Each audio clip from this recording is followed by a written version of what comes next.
Finalmente, para validar la información o la afirmación del fabricante a un nivel de confianza del 95%, es necesario primero plantear la hipótesis de investigación. El que la marca 1 no es más dañina para la salud que la marca 2.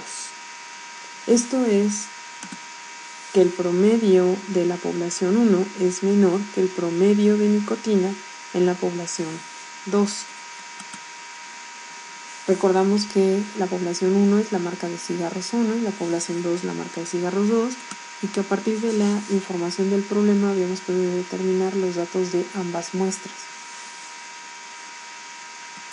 La prueba de hipótesis entonces se plantea como: la hipótesis nula es que el promedio de la población 1 es mayor o igual que la población 2, y la hipótesis alternativa que surge de la hipótesis de investigación es que el promedio de la población 1 es menor que el promedio de la población 2.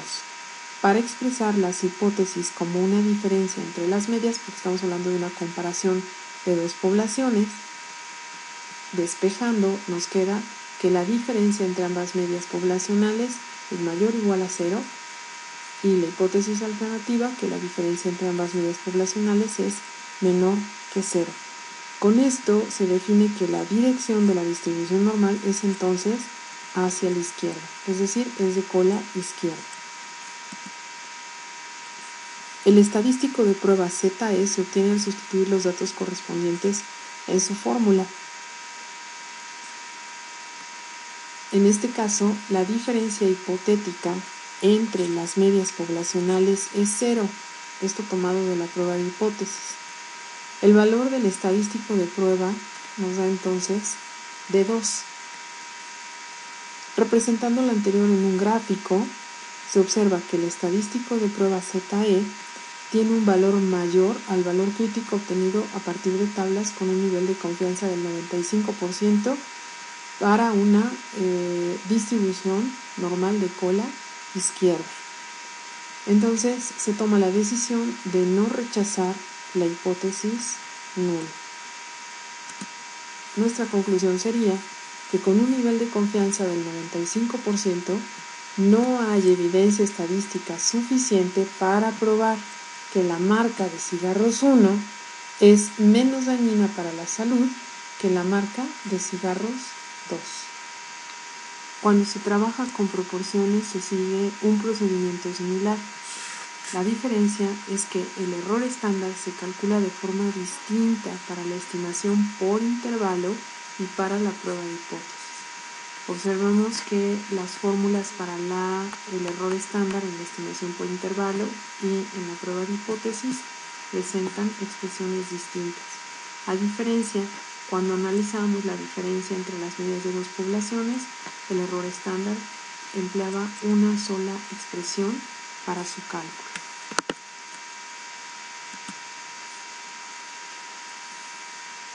Como un ejemplo de la aplicación de la diferencia de proporciones en poblaciones, tenemos el siguiente. Un artículo del New York Times reportó que se puede reducir el riesgo de sufrir ataques al corazón ingiriendo aspirina.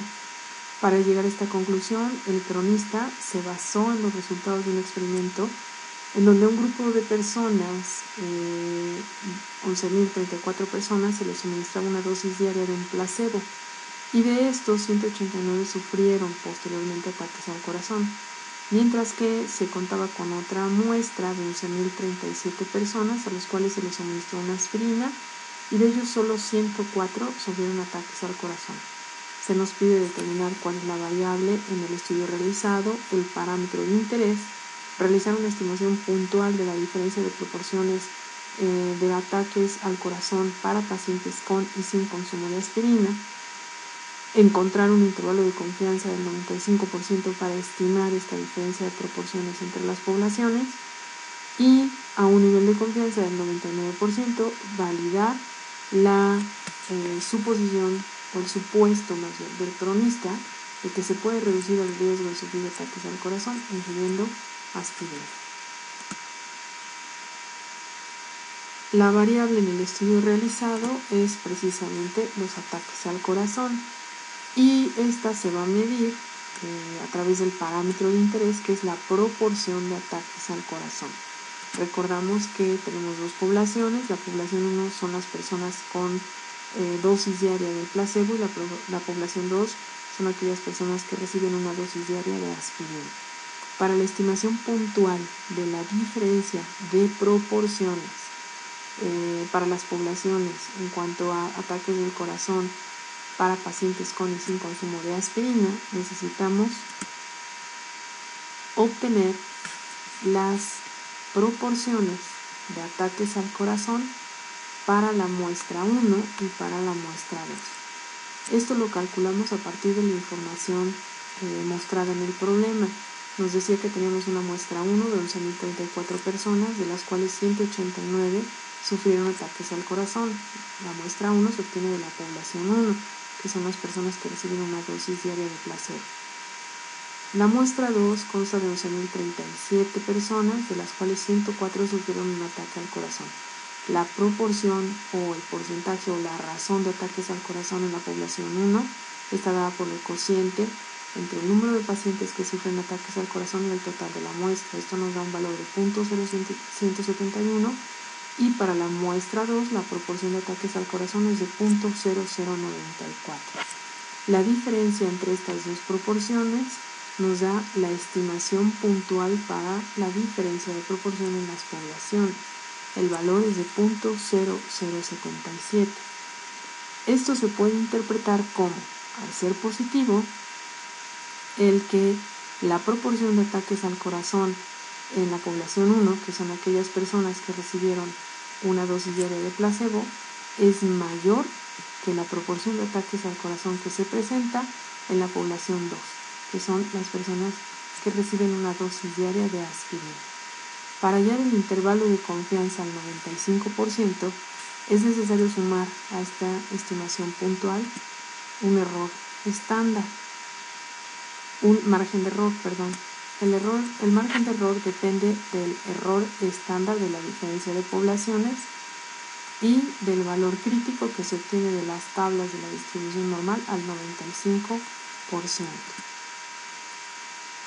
Con esto tenemos que el error estándar, después de sustituir en la fórmula, para la diferencia entre las proporciones de las poblaciones es de 0.0015 y al ser z de 1.65 para un nivel de confianza del 95% y una prueba de 2 colas, obtenemos entonces que el margen de error es de 0.0025.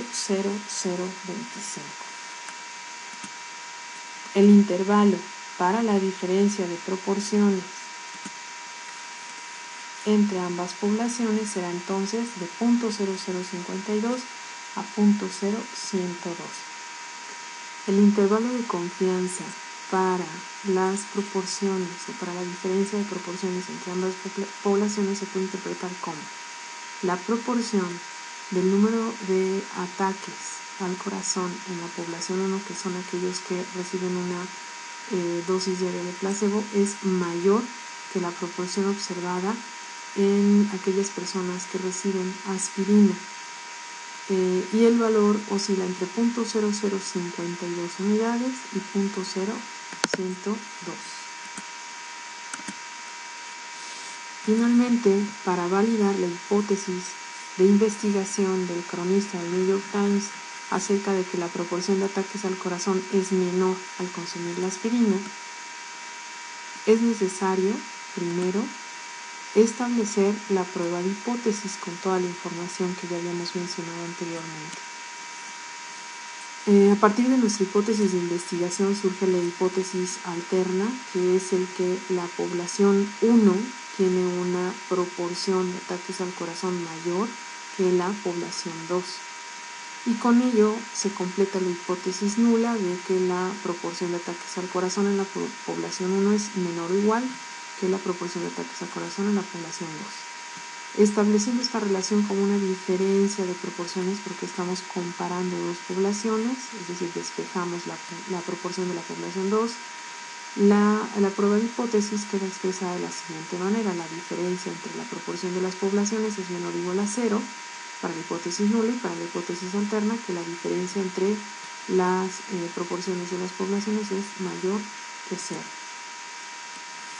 El estadístico de prueba se calcula a través de la siguiente fórmula, en donde Pi1 y Pi2 recordamos que son las proporciones para las poblaciones y P1 y P2 son las proporciones de ataques al corazón, pero para las muestras.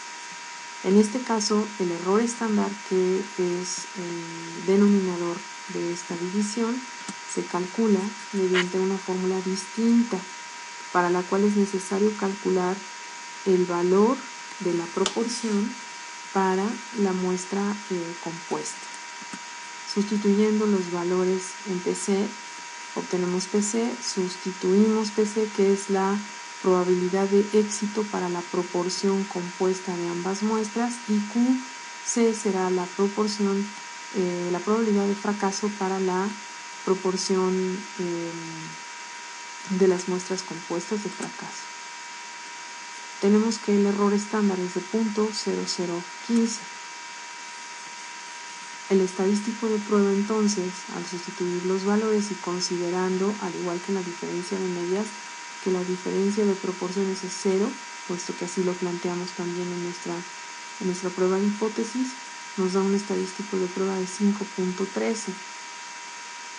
Representando esto sobre un diagrama, observamos que el valor de 5.13 del estadístico de prueba obtenido con los datos de las muestras es superior al valor crítico de Z, obtenido a un nivel de confianza del 95% y con una cola derecha. Es decir, concluimos que se rechaza la hipótesis nula. Nuestra conclusión final sería que con un nivel de confianza del 95% hay evidencia estadística suficiente para probar que se puede reducir el riesgo de ataques al corazón mediante el consumo de aspirina.